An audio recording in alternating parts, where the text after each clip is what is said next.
தேவன் சொல்றாரு, உன் மனைவி பிள்ளைங்க எல்லாரையும் கூட்டிட்டு நீ என்ன செய்ய, வெளியே போங்க அப்படின்னு சொல்லிட்டு. அப்ப அதுவாவே தண்ணி குறைஞ்சோன்னா போட்டு நின்றுமா, நிக்காதா?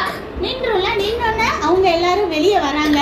எப்படி இருக்கும்? 1 வருஷம் ஆயிட்டு. 1 வருஷம் ஆகி கொஞ்ச நாள், ஒரு மாசம் 2 மாசம் கிட்ட கணக்கு ஆயிடுச்சு. அவ்வளவுதான். நம்மள பொறுமையா ஒரு இதுக்குள்ளேயே இந்த இப்ப இத்தனோடு வீட்டுக்குள்ளே இருக்கணும் இருப்போமா? ஜொஃப்ரினா வீட்டுல எல்லாம் மழை பெஞ்ச அன்னைக்கு வெளியே இங்க உட்காந்துதான் என்ன செஞ்சீங்க? விளையாடிட்டே இருந்தீங்களா? அவ்வளவு வெள்ளத்திலேயே உள்ள உட்கார முடியல என்ன?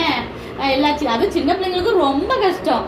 வெளியே பார்க்காம இருக்கவே முடியாது. ஆனா அவங்க என்ன இருந்தாங்க, வெளியே வர முடியாதனால தேவனும் கதவை அடைச்சிட்டாரு. அவங்க எப்படி இருந்தாங்க? உள்ளக்கையே தேவனை கும்பிட்டுட்டு அந்த அனிமல்ஸை கவனிச்சுட்டு இவங்களும் ஏதாவது சமைச்சு சாப்பிட்டுட்டு அப்படியே உலக ஸ்தோத்திரம் சொல்லிட்டு எங்களையா காப்பாத்திங்களே நன்றி நன்றின்னு சொல்லிட்டு இருந்திருக்காங்க.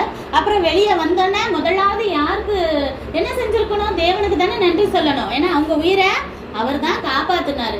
அப்ப என்ன செய்யறாரு? பலிபீடெல்லாம் கட்டி, கல் மாதிரி கட்டி அதுல